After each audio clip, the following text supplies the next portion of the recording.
এইভাবে হাত চালিয়ে ভাগ্য পরীক্ষা করা শিরক। টিয়া পাখির মাধ্যমে ভাগ্য পরীক্ষা করা শিরক।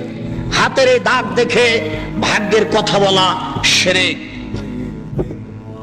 রাত্রে ঘরের আবর্জনা ঝাড়ু দিয়ে বাইরে নিক্ষেপ করা যায় না, এই মন্তব্য শিরক। রাত্রে গাছের ফল পাড়া যায় না, এই ধারণা শিরক। রাত্রে মানুষকে বাকি দোকানের জিনিস বাকি বিক্রয় করা যায় না, দেওয়া যায় না, এই ধারণা শিরক। রাত্রে মানুষকে জিনিস কর্জ দেওয়া যায় না, এই ধারণা শিরক। সকালে সকালে দোকানের জিনিস বাকি বিক্রয় করা যায় না, এই ধারণা করা শিরক। অপবিত্র অবস্থায় ঘর ঝাড়ু দেওয়া যায় না।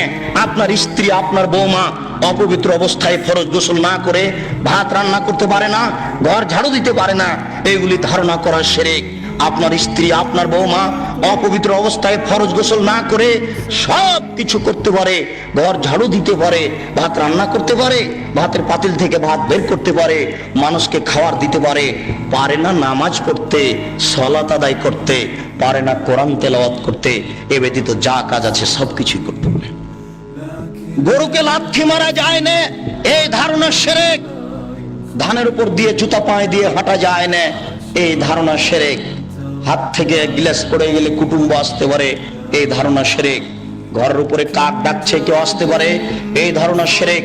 তুলসীর গাছ উঠিয়ে ফেললে বা তুলসীর গাছ ভেঙে ফেললে বা তাতে লাথি মারলে ক্ষতি হতে পারে, এই ধারণা শিরক।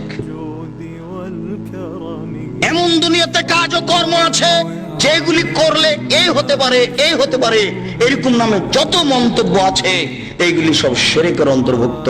সাবধান থাকুন। রাসূল সাল্লাল্লাহু আলাইহি সাল্লামের ভাষায় বোঝা যাচ্ছে ছবি ও মূর্তি হচ্ছে শিরকের উৎস। আল্লাহ রাসূলের কথাই বোঝা যাচ্ছে ছবি ও মূর্তি হচ্ছে শিরকের উৎস। আলী রাদিয়াল্লাহু তাআলা আনহু বলেন, রাসূল সাল্লাল্লাহু আলাইহি সাল্লাম এক বৈঠকে বললেন, আলী লা তাদু তিনসালান ইল্লা তামাস্তাহু ওয়ালা কাবরান মুশরিফান ইল্লা শাওয়াইতাহু। আলী তুমি ছাড়বে না কোনো উঁচু কবর, সবকে ভেঙে সামান করে দাও। আলী তুমি ছাড়বে না কোনো ছবি মূর্তি, সবকে ভেঙে খান খান করে দাও, চৌচির করে দাও। বাড়িতে যে নেতা নেত্রীর ছবি ঝুলে রেখেছেন, এরকম ছবিকে সম্মান করা শিরক। পিতামাতার যে ছবি আপনি বাড়িতে ঝুলে রেখেছেন, এরকম ছবিকে সম্মান করা শিরক, ছবিকে মূল্যায়ন করা শিরক।